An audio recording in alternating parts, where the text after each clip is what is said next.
나는 세상에서 또 다른 것을 보았다. 재판하는 곳에 악이 있고 공의가 있어야 할 곳에 악이 있다. 나는 마음속으로 생각하였다. 의인도 악인도 하나님이 심판하실 것이다. 모든 일에는 때가 있고 모든 행위는 심판받을 때가 있기 때문이다.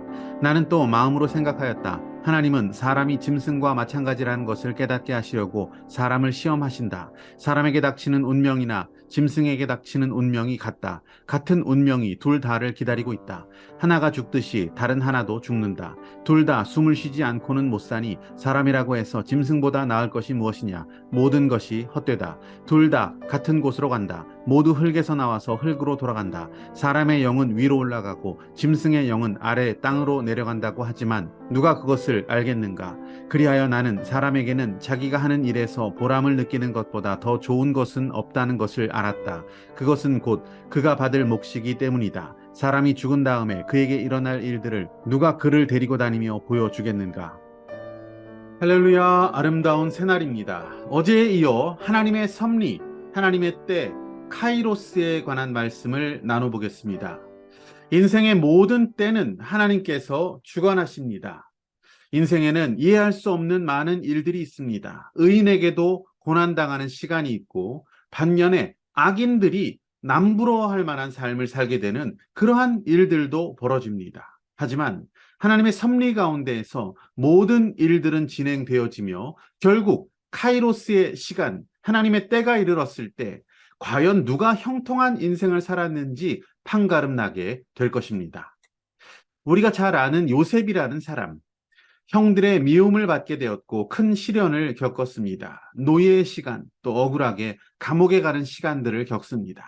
그 모든 시간 가운데 요셉은 하나님의 시간, 하나님의 섭리를 의심한 적이 없었습니다. 그는 자기가 자기 인생을 주도하는 삶을 시도하거나 도모하지 않았습니다. 언제나 하나님과 동행했고 하나님의 신실함을 의지하며 살았고 기가 막힌 타이밍, 하나님의 시간 카이로스에 하나님의 놀라운 섭리를 확인하는 인생을 살았습니다.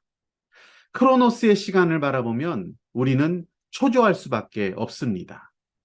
아들을 주시겠다라고 하는 하나님의 약속을 받은 아브라함을 잘 압니다. 그는 하나님의 섭리와 카이로스의 시간이 아닌 75세가 된 자기 자신의 크로노스의 시간을 바라보기 시작했습니다. 한 해 한 해 더 늙어가는 그 크로노스의 시간 안에서 불안해하고 그는 초조해하기 시작했습니다. 결국 하가를 통해서 이스마엘을 낳음으로써 하나님의 섭리를 온전히 신뢰하지 못하는 연약함을 보이고 말았습니다.